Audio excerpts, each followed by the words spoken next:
Heads of state and government, ministers,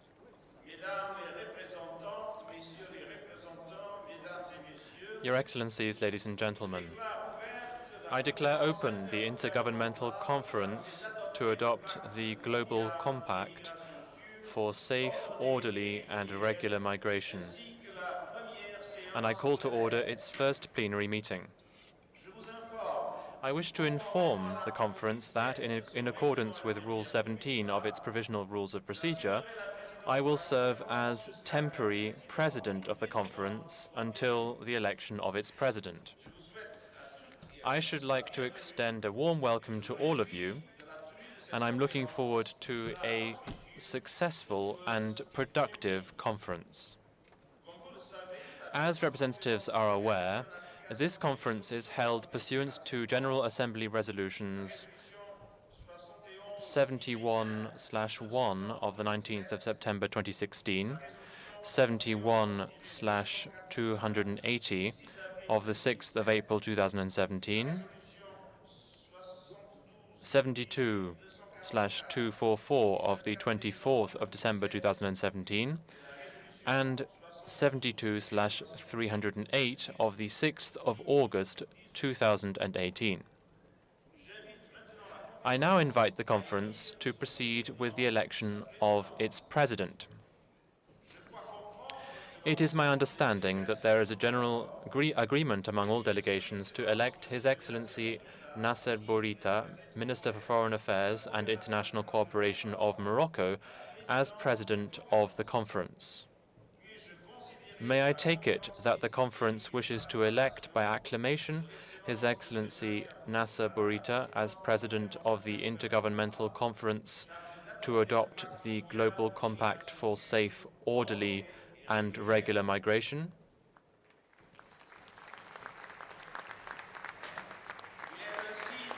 It is so decided. Au nom de toutes les participants, on behalf of all participants in the conference,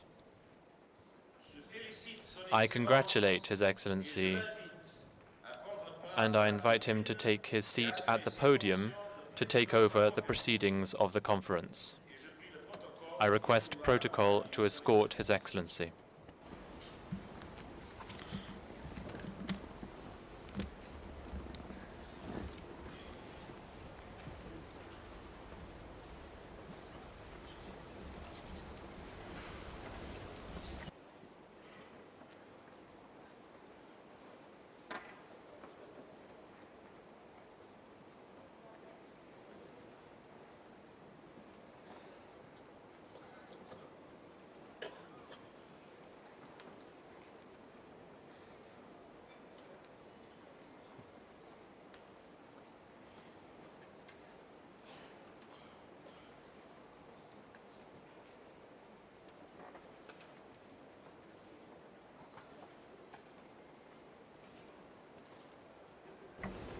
Monsieur Antonio Guterres. Your Excellency Antonio Guterres, Secretary General of the United Nations. Ms. Maria Fernanda Espinosa Garcés, President of the 73rd session of the General Assembly. Distinguished heads of state and government, ministers, Your Excellencies,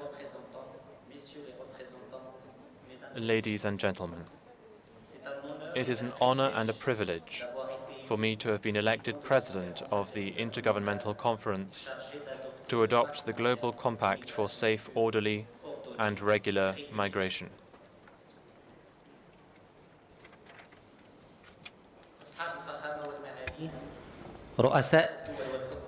Your Excellencies, heads of states and governments, Your Excellency, Secretary General of the United Nations, Your Excellency, President of the General Assembly, Your Excellency, Representative of the Secretary General on Migration, ladies and gentlemen. It's my great pleasure to express my thanks for the trust you've put in my country, the Kingdom of Morocco, and to elect me as President of this international conference the Intergovernmental Conference to adopt the Global Compact for safe, orderly and regular migration. On this occasion, it gives me great pleasure to express my sincere thanks to the member states who, through their participation today, have proved their engagement that brought us together since we launched the process of negotiations on this Global Compact. This presidency that you have entrusted in me, thanks to the multilateral agreement that gathered us all, proves the importance of the subject under consideration, that is migration.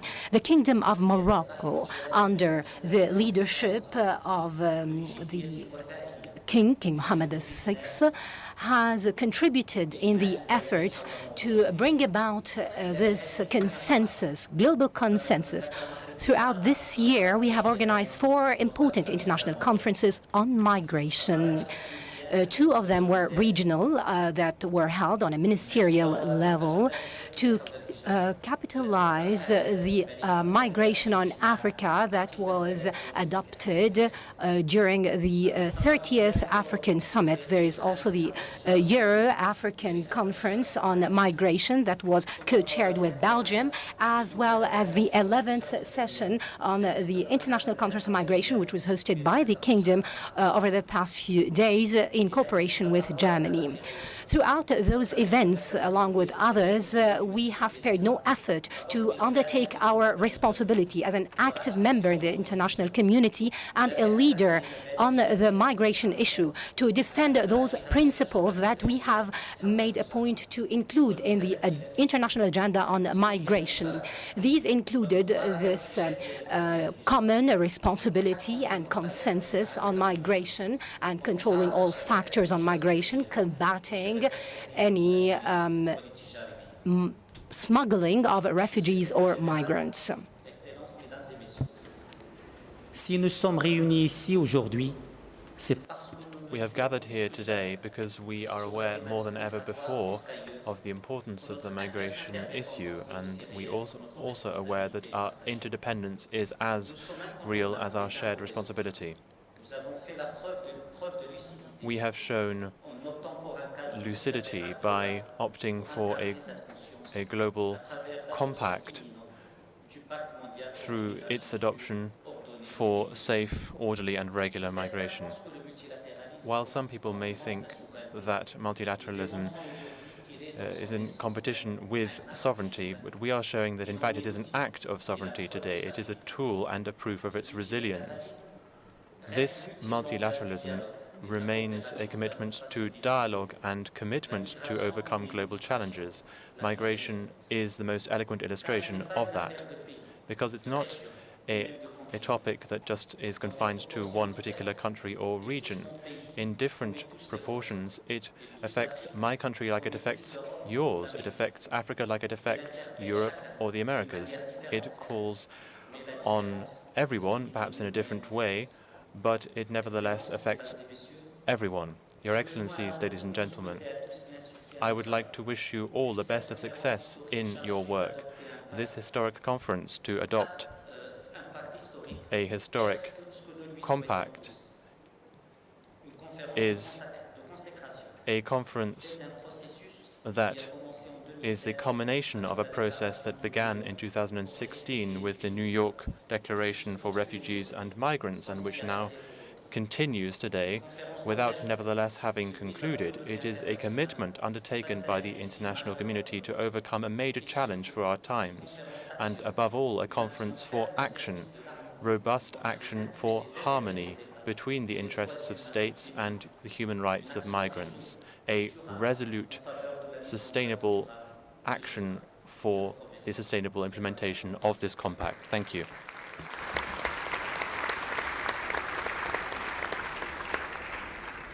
Je donne maintenant la parole. I now give the floor to His Excellency Mr. Antonio Guterres, Secretary General of the United Nations, to give a statement. You have the floor. Excellencies, ladies and gentlemen, all protocol observed. I thank the government and the people of the Kingdom of Morocco for hosting this important global gathering and welcoming us so warmly to this wonderful conference center. And I thank all of you for coming together in support of the Global Compact for safe, orderly and regular migration. This moment is the inspiring product of dedicated and painstaking efforts. And I would like to express my enormous admiration for the vision and hard work that have produced the Global Compact. You are here because you recognize the importance of this compact as a roadmap to prevent suffering and chaos and to provide cooperation strategies that will benefit all.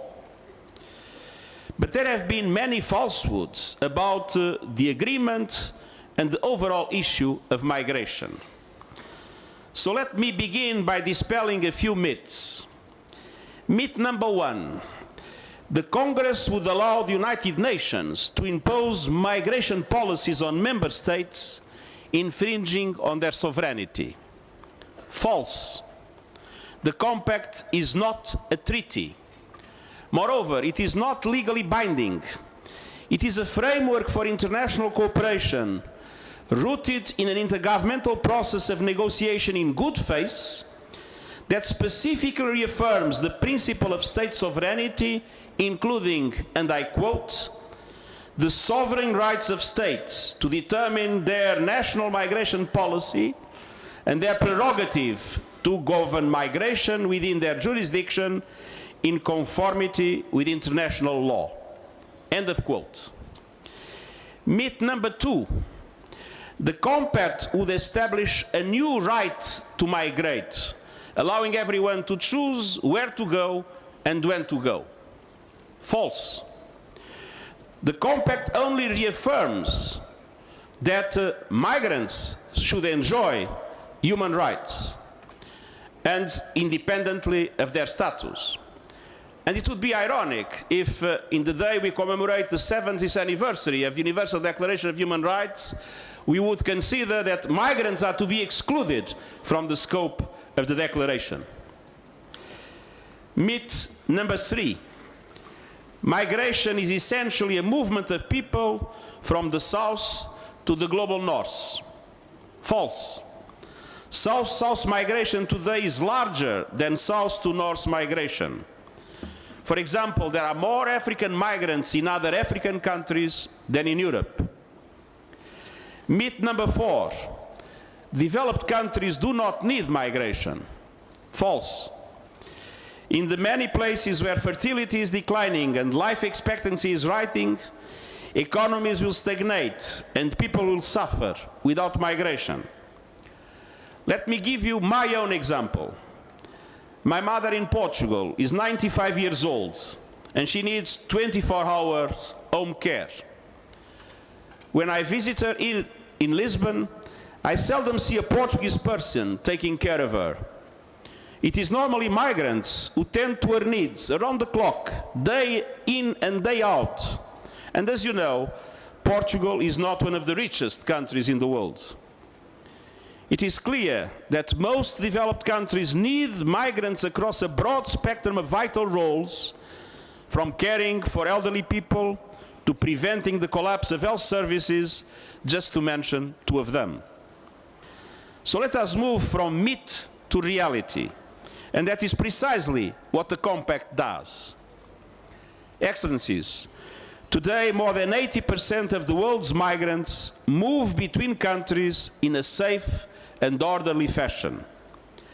But unregulated migration bears a terrible human cost. A cost in lives lost on perilous journeys across deserts, oceans and rivers, and a cost in lives ruined at the hands of smugglers, unscrupulous employers and other predators. More than 60,000 migrants have died on the move since the year 2000, and this is a source of collective shame. And of course, behind every number is a person, a woman, a child, a man, who simply dream for what any one of us dream: opportunity, dignity, and a better life. But whether their movement is voluntary or forced, and whether or not they have been able to obtain formal authorization for movement, all human beings must have their human rights respected and their dignity upheld. To deny these and to vilify any group of people is the road to dehumanization and horror. We must not succumb to fear or false narratives. Societies are stronger, more resilient and enriched, not threatened by diversity. But such societies do not come about by chance. As societies become more multi-ethnic, multi-religious and multicultural, political, economic, social and cultural investment in cohesion are vital. Every member, every group must feel valued as such and simultaneously feel they belong to the society as a whole. And that is the way to counter the current groundwell of racism and xenophobia. Even more broadly and just as urgent, we must address the roots of this content in many societies in the face of rapid change and rising inequalities. Ladies and gentlemen, the Global Compact rests on two simple ideas. First, migration has always been with us, but in a world where it is ever more inevitable and necessary, it should be well managed and safe, not irregular and dangerous. Second, national policies are far more likely to succeed with international cooperation.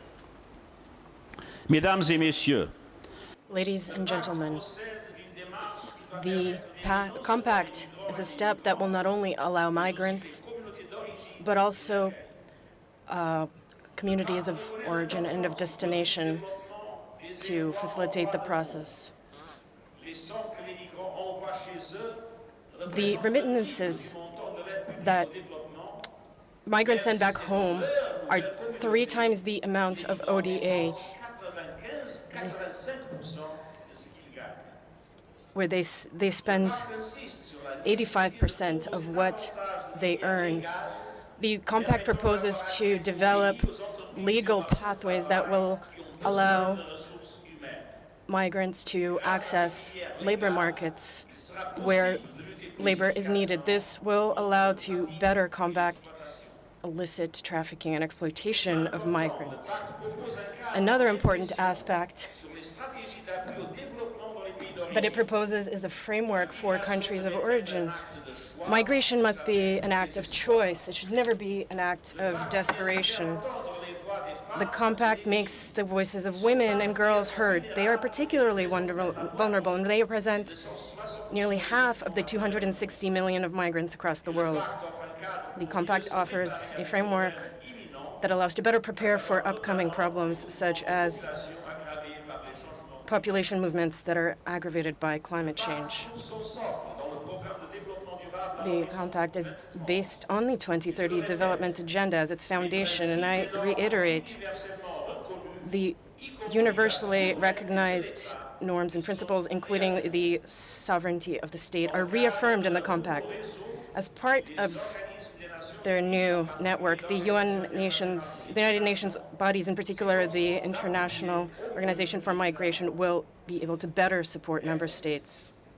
Along with the Global Compact on Refugees, the Global Compact for Migration provides a platform for humane, sensible, mutually beneficial action. It is true that some states are not with us today. I can only hope they will see the Compact's value for their own societies and join us in this common venture. And I welcome the overwhelming global support for this Compact.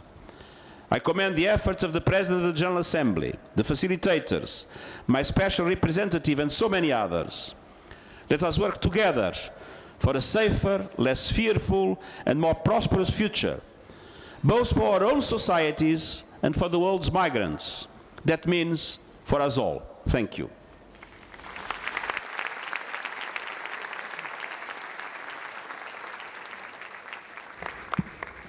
Je remercie Monsieur le I thank His Excellency, the Secretary General of the United Nations, for his introductory statement.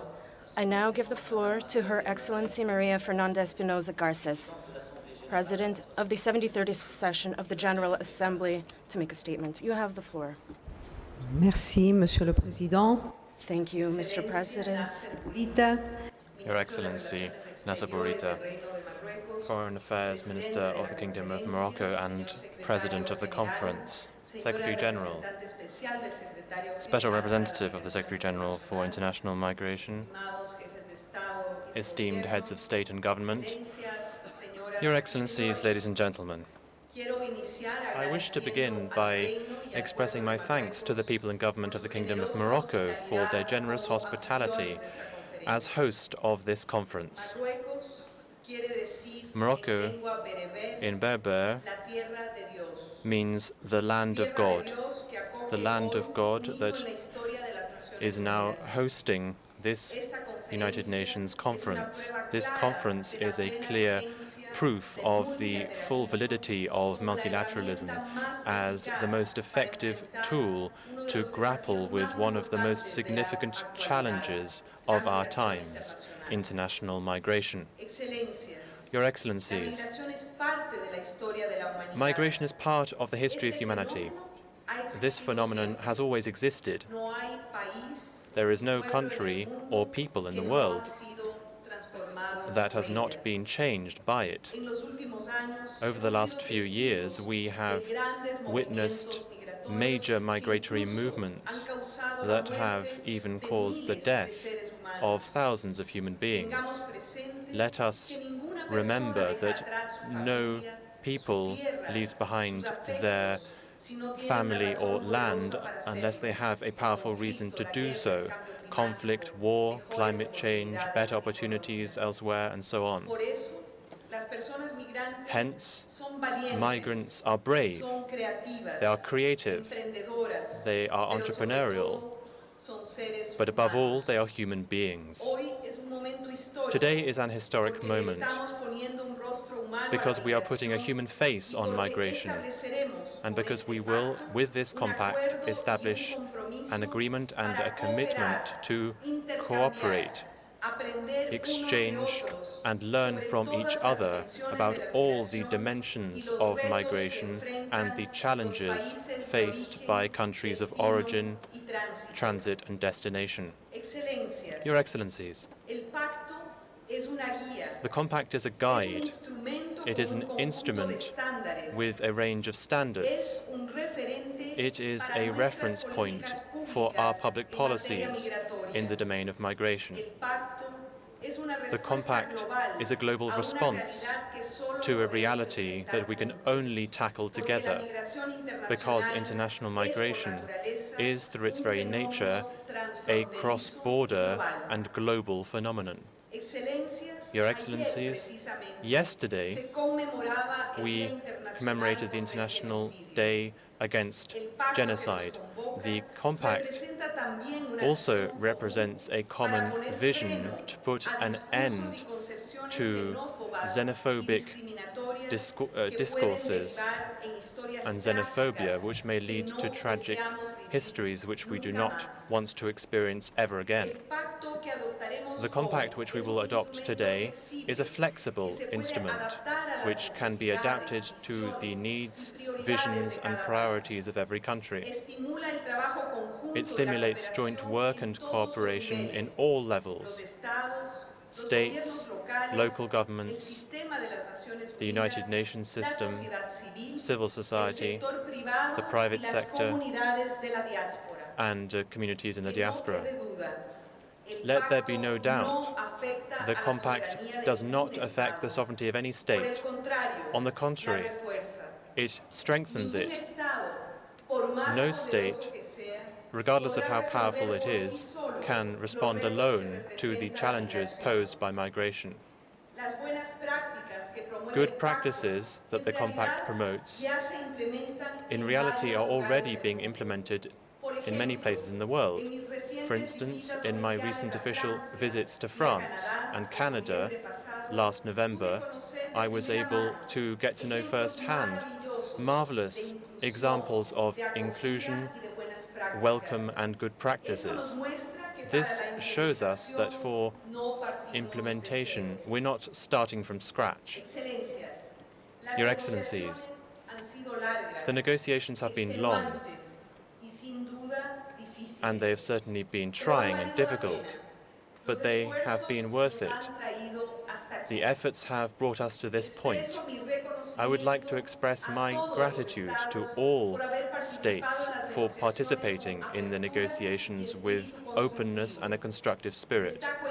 I would like to underline the sterling work, tenacity, and diplomatic skill of the permanent representatives of Mexico and Switzerland to the United Nations, Ambassadors Juan José Gómez Camacho and Jörg Lauber, who facilitated the negotiations under the leadership of the former President of the General Assembly, Miroslav Lajčák, and I would like to convey our gratitude to him too. I would also like to welcome the profound commitment of the Secretary General himself and Luis Arbour, the Special Representative, who have always supported this intergovernmental process. Your Excellencies, 70 years ago, the international community adopted the Universal Declaration of Human Rights, which recognizes that all persons, without any kind of discrimination, are born free and equal in dignity and rights.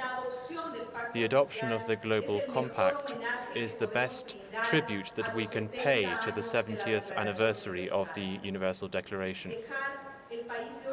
Leaving a country of origin, crossing one or many borders, and settling in a country, whichever it may be, means that guaranteeing fundamental rights of migrants is more important than ever before. A mother of Mali who crosses the desert to get to Niger, a student from India who goes to Canada, or a US pensioner who wants to move to Ecuador, all of those people, absolutely all of them, are seeking better, greater opportunities, opening the doors of new worlds, enriching cultural diversity, and contributing to the development both of communities that welcome them and those that they left behind. The Global Compact, which we will adopt today, puts those people at the heart of action, dealing with the root causes of migration. The Compact also opens up opportunities for us to work actively and in a coordinated manner together against one of the worst scourges of the century, which is the smuggling and trafficking of persons. More than 70% of victims are women and children. Your Excellencies, to conclude, I wish to leave you with a message. Migration, the movement of persons across borders from countries and regions, will continue to happen, and it will continue to change us. That is why it is essential that we have a common guidebook. Cooperation, solidarity with responsibility is precisely what this compact gives us. Perhaps there is no other place, no more appropriate place in the world than the African continent, and particularly the Kingdom of Morocco, to adopt this compact, which will be the Compact of Marrakech, the Marrakech Compact. I say this because precisely in Africa, the first great expansion of humanity began, the first major immigration. Africa is our place of origin as a species. It is our place of origin, and it is now our place of destination, the destination that hosts us here to build a future in which everybody has a place. Thank you.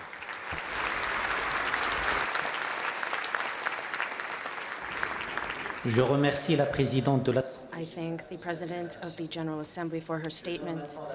I now give the floor to Ms. Cheryl Pereira, founder of One Child, who will speak as a representative of the migrant community.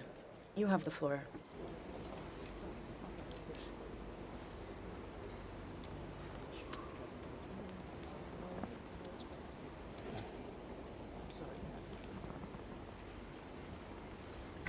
Thank you very much. Your Excellencies, honored guests, I'd like to begin by thanking all of you for inviting me to the opening of this conference, to this important historic conference. It is an absolute honor to be able to lend my voice to the millions of children and young people whose lives are touched by migration. We live in a world that's home to 1.8 billion young people. And although we come from all around the world and have different life stories, the one thing that we have in common is our hope to lead happy and prosperous lives. And so, we cross roads and borders, oceans and deserts, in pursuit of higher education, professional development, better and decent work, or marriage. Sadly, we also migrate because of disasters, political instability, violence, and poverty. Now, there's no doubt that migration can be safe and a positive experience for all. But what about the 30 million children who are forced to leave their homes because of violence or conflict? The 3 million that are stateless? What about the 1 million who are detained because of their migration status? What about the children who make up a third of trafficking victims? When I was 16, I was researching for a high school project in Toronto, Canada. And I took out a book. And as I was flipping through this book, my eyes fixated on a description of child sex trafficking. I learned that young girls from the rural areas, marginalized girls, are sold by their parents out of poverty, or lured under the false promises of getting a job in the city, in restaurants or hotels. But before they know it, they find themselves dancing on brightly lit stages. The girls wearing bikinis, the boys wearing thongs with a number pinned to each, and a man will order a child like one would order a drink. I couldn't believe what I was reading. I compared my life to the lives of these children, and I couldn't wrap my head around the fact that children my age and younger were being exploited in such an organized fashion. I wanted to kick, I wanted to scream, but I also knew that I had to do something. So to truly understand, I wanted to actually meet the children. I wanted to hear their stories of exploitation and abuse, and I wanted to ask them, what can I do as a young person to help you? And so what I did was I decided to take 3.5 months off of high school and travel to my parents' home country of Sri Lanka to investigate child exploitation there. I wanted to get an insider's look into the child sex trade. So I partnered with the National Child Protection Authority of Sri Lanka and their joint police force and played the main role of the decoy in an undercover sting operation. What the police were doing was they were tracking a man who had been posting on a child pornography site that he was interested in young girls. My job was to play the role of a 15-year-old trafficked child and meet with him. And if he liked the way that I looked, we would get up to go to a hotel, and that would be the cue for the police to move in and make the arrest. And so on that December day, I met with him. IOE members are 155 representative business organizations in 144 countries, which together represent more than 50 million companies of every size, the largest global business network. I also speak as the CEO of a leading company in the Turkish pharmaceutical industry. Allow me first to congratulate the governments for proving that intensive and coherent multi-stakeholder dialogue can result in concrete outcomes, even if the case of such sensitive and complex issues as migration. The private sector has a three-pronged stake in well-regulated migration frameworks to fill skill shortages, ensure social stability, and contribute to the protection of the most vulnerable migrant workers. Let me turn to the economic aspect of this highly political issue. Almost everywhere, businesses face skills and talent shortages. By 2030, the shortage of around 85 million people could cost trillions of dollars in lost economic opportunity. The global manufacturing industry alone could experience a deficit of almost 8 million workers. Continued access to the right skills and experience is one of businesses' biggest concerns, and investing in talent acquisition and skills development is a priority. Too restrictive migration policies hamper growth. If skills are not available locally and hiring talent from abroad becomes too costly, companies, particularly SMEs, cannot compete and create new jobs. The world of work is changing fast. We believe the GSM will help respond to this new reality. Social and political instability engenders reluctance to invest in new capital or new markets and may encourage relocation. Nationalistic calls for simplistic approaches on migration raise concerns in the business community.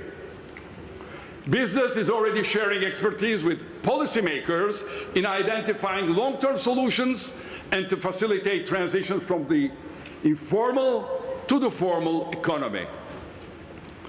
Well-functioning legal pathways for workers can help to reduce irregular and unlawful recruitment practices. Companies alone cannot enforce regulations, but can support governments in promoting regulations and enforcement mechanisms to ensure responsible recruitment. Let me be clear. Given the complexity and confusion surrounding this issue, the business community wants to commit in an organized manner rather than individually. For almost 100 years, IOE has taken the lead on effectively coordinating business. In 2016, we established a dynamic network of companies committed to well-functioning migration policies. But we can and must do more. I am proud to present today the Employers Marrakech Declaration, which sets out the immediate needs of companies, ways of partnering with the private sector, and recommendations to governments. Excellencies, your very presence indicates that your government fully embraces the mutual benefits of cooperation. With multilateralism under increasing pressure, the reform envisioned by the UN Secretary General offers an opportunity to make the United Nations more flexible, effective, and better equipped to respond to current and emerging challenges. The success of this reform will rebuild trust and confidence in multilateralism. Business needs more ambitious regulatory frameworks for skills mobility, and governments need the private sector to better argue the business case for well-designed migration policies. Partnering with the right business groups will make the difference. The UN must engage with the most legitimate and representative business organizations who alone understand the realities on the ground and can advise and act accordingly. The International Organization of Employers and its member organizations are effective partners to fully implement the GCM. The IOE firmly commits to redoubling its effort with your help, Mr. Secretary General, to further mobilize the private sector to the benefit of the United Nations and its member states. We look forward to strengthening our partnership, starting here from Marrakech. Today marks only the beginning.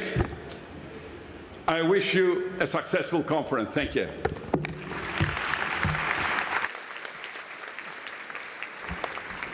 Je remercie le I thank the representative from the private sector. We have heard the last speaker from the opening segment of the conference. Distinguished heads of state and government, ministers, your excellencies, ladies and gentlemen. Before proceeding to the consideration of the organizational items on the provisional agenda of the conference, delegations are informed that all official documents are also available on the conference website. I would also like to remind delegates that the dialogue on promoting action on the commitments of the Global Compact for safe, orderly and regular migration will begin at 10 a.m. in the dialogue room. The conference will now consider item 3 of the provisional agenda, entitled Adoption of the Rules of Procedure. Delegations have before them a note by the Secretariat issued as document A/Conf 231/2, containing the provisional rules of procedure of the conference. May I take it that the conference agrees to adopt the rules of procedure as contained in document A/Conf 231/2? I hear no objection. It is so decided. The conference has thus concluded its consideration of agenda item 3. The conference will now consider item 4 of the provisional agenda, entitled Adoption of the Agenda. I would like to draw the attention of delegations to document A/Conf 231/1, which contains the provisional agenda for the conference. May I take it that the conference wishes to adopt the agenda as contained in document A/Conf 231/1? I hear no objection. It is so decided. The conference has thus concluded its consideration of agenda item 4. The conference will now proceed to consider item 5 of the agenda, entitled Election of Officers Other than the President. Under Rule 6 of the Rules of Procedure, the conference shall now elect from among representatives of participating states, and on the basis of ensuring the representative character of the General Committee, 14 vice presidents, one of whom shall be designated as Rapporteur General. With regard to the election of the vice presidents, I have been informed that there is general agreement among delegations to elect the following countries: African states, Gabon and Nigeria; Asia-Pacific states, Bangladesh, Indonesia, and the Philippines; Latin American and Caribbean states, Ecuador and Guyana. May I take it that the conference wishes to elect the representatives of Bangladesh, Ecuador, Gabon, Guyana, Indonesia, Nigeria, and the Philippines as vice presidents by acclamation? I hear no objection. It is so decided. On behalf of the conference, I congratulate the vice presidents on their election. As concerns the states, Eastern European states and Western European and other states, the elections for those regions will take place as soon as the candidatures have been communicated. J'ai été informé I have been informed that delegations have agreed to elect Louis Felix, Minister of Guyana, as Rapporteur General of the conference. May I take it that the conference wishes to designate His Excellency Louis Felix, Minister from Guyana, as Rapporteur General of the conference? I hear no objection. It is so decided. On behalf of the conference, I congratulate His Excellency Louis Felix on his designation as Rapporteur General of the conference. The conference has thus concluded this stage of its consideration of agenda item 5.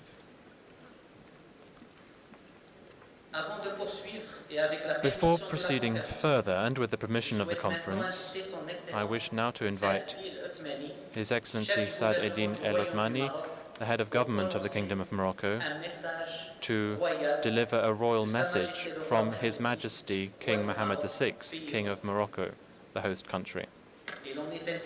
It is so decided. I now give the floor to His Excellency Saad Eddin El Othmani, head of government of the Kingdom of Morocco, to deliver a royal message from His Majesty King Mohammed VI. I request protocol to escort His Excellency. بسم الله الرحمن الرحيم أتشرف بتلاوة. In the name of God, the Merciful, the Compassionate, it is my honor to deliver a royal message to this conference.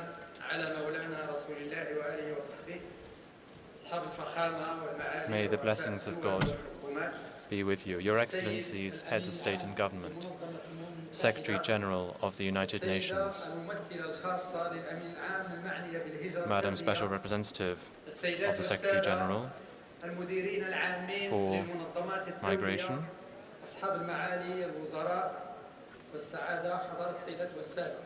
representatives of international organizations, ministers, Your Excellencies, ladies and gentlemen. There is no better place in the world to host a conference, an historic conference such as this. Africa, the land of mobility. Morocco is a country of origin, transit, and destination.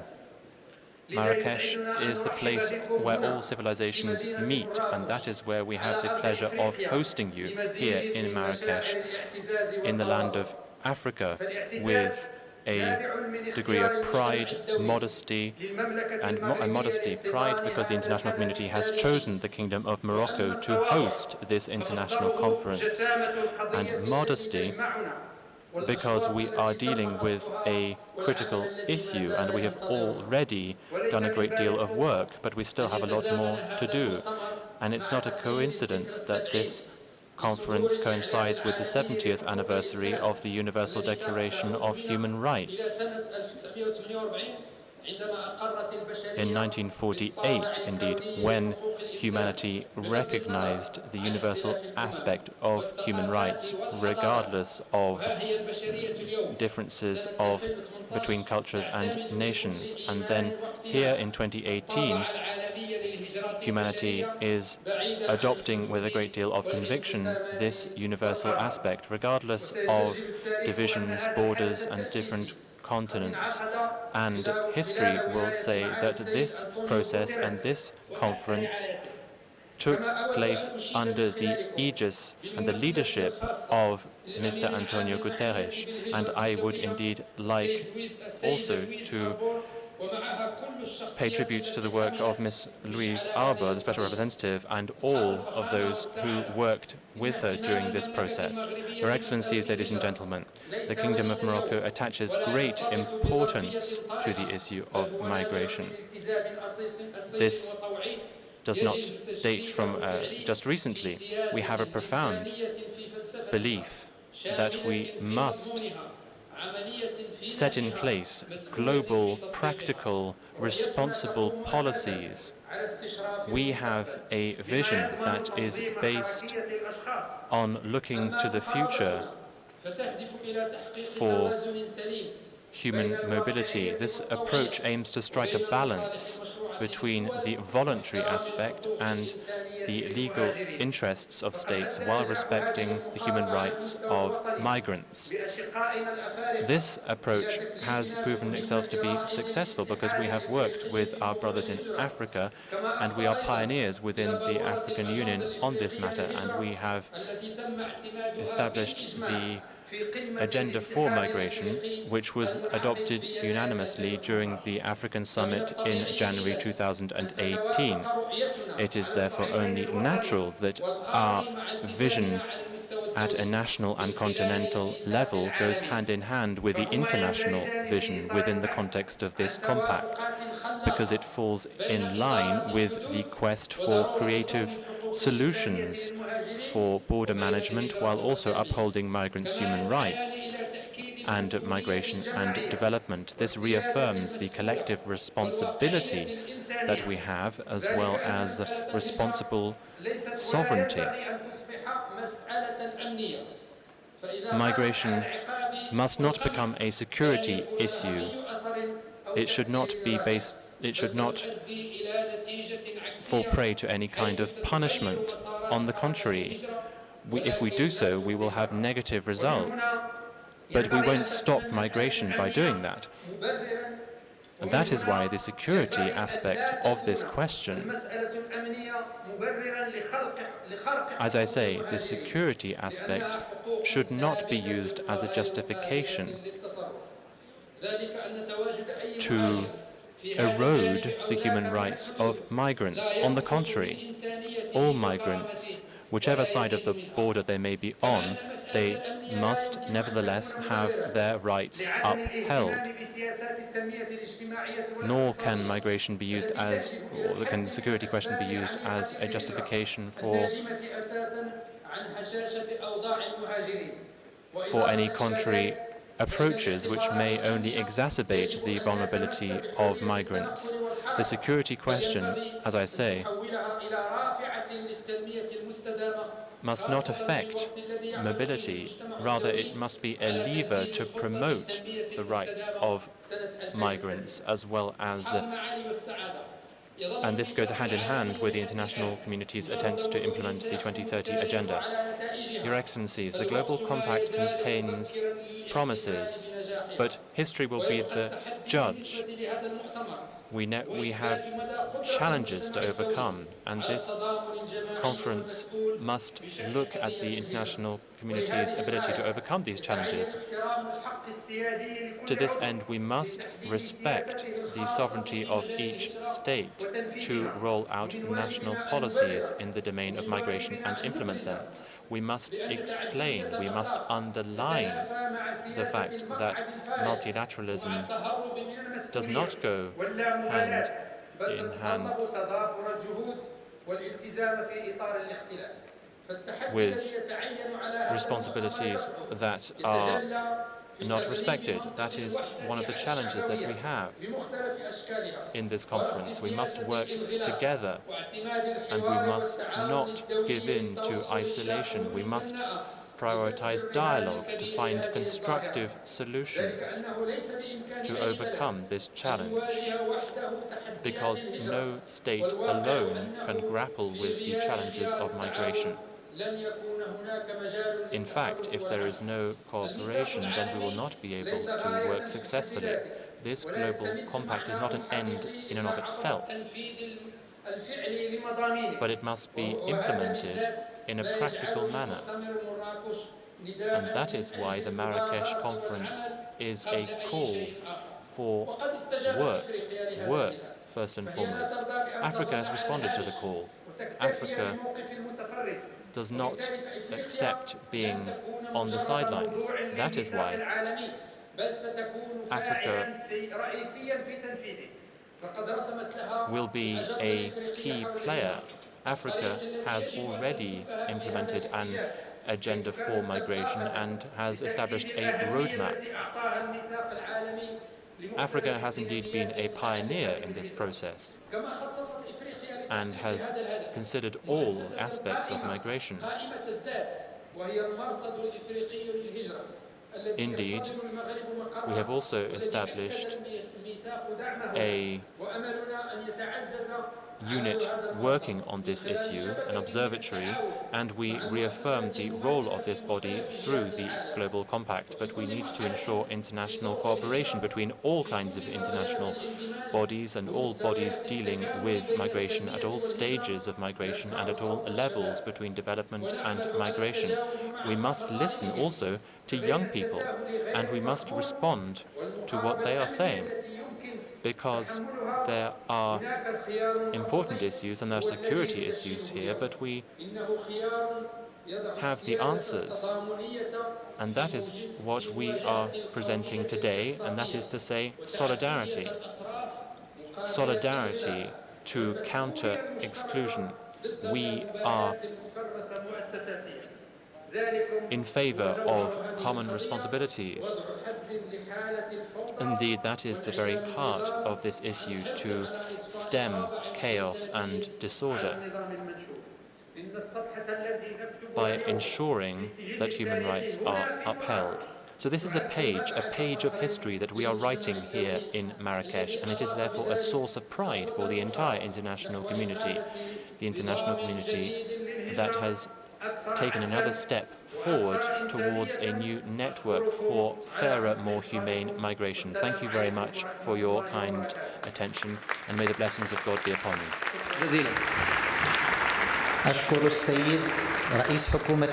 I would like to thank His Excellency the Prime Minister of the Kingdom of Morocco, who has delivered the royal message from His Royal Highness.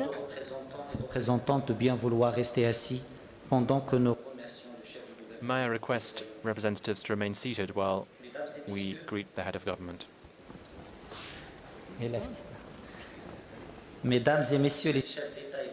Distinguished heads of state and government, ministers, your excellencies, ladies and gentlemen. The conference will now consider agenda item 10, entitled Outcome Document of the Conference. Outcome of the conference. The conference has before it document A/Conf 231/L1 containing a draft resolution entitled Outcome Document of the Intergovernmental Conference to adopt the Global Compact for Safe, Orderly and Regular Migration, as well as document A/Conf 231/3 containing the draft Global Compact as agreed upon during the intergovernmental consultations. Before proceeding further, I would like to thank all states for their constructive participation in the negotiations of the draft Global Compact, and especially the co-facilitators of the intergovernmental negotiations, His Excellency Juan José Gómez Camacho, Permanent Representative of Mexico to the United Nations, and His Excellency Jörg Lauber, Permanent Representative of Switzerland to the United Nations, for so ably leading and concluding the negotiations on the draft outcome document. We shall now proceed to consider draft resolution A/Conf 231/L1.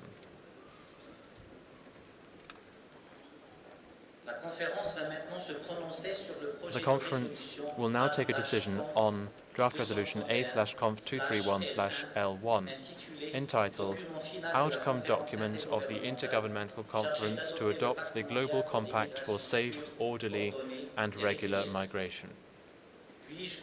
May I take it that the conference wishes to adopt draft resolution A/Conf 231/L1? I hear no objection. It is so decided.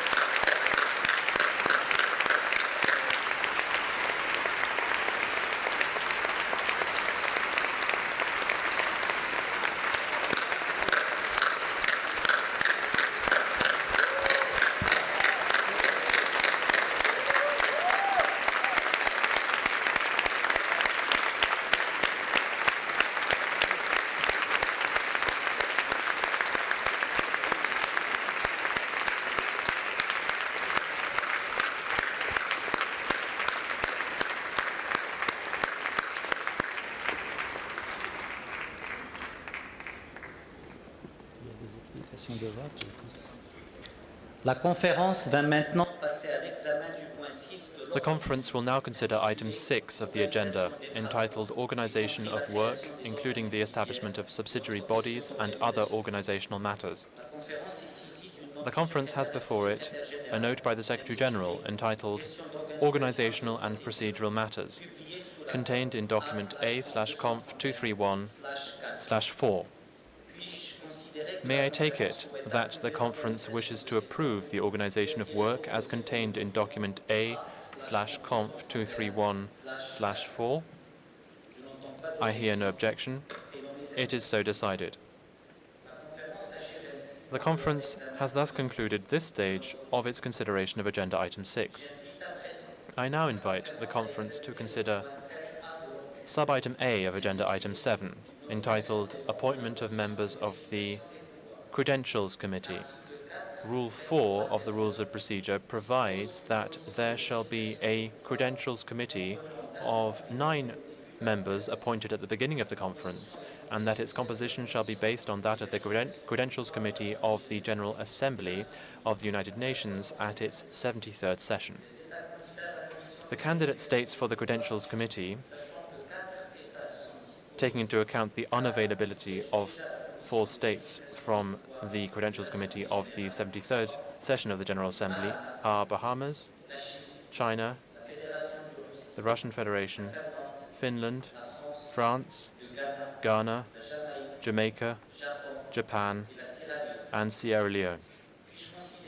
May I take it that the conference wishes to appoint the Bahamas, China, the Russian Federation, Finland, France, Ghana, Jamaica, Japan, and Sierra Leone as members of the Credentials Committee of the conference?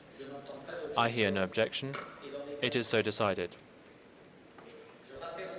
Delegates are reminded that in accordance with the rules of procedure of the conference, credentials issued by the head of state or government, or by the Minister for Foreign Affairs, or in the case of the European Union, by the President of the European Council or the President of the European Commission, should be submitted to the Office of Legal Affairs, located in Room 1 of the Secretariat Building, B1, if they have not already been submitted. The conference has thus concluded this stage of its consideration of Sub-Item A of Agenda Item 7. Distinguished heads of state and government, ministers, Your Excellencies, ladies and gentlemen, the conference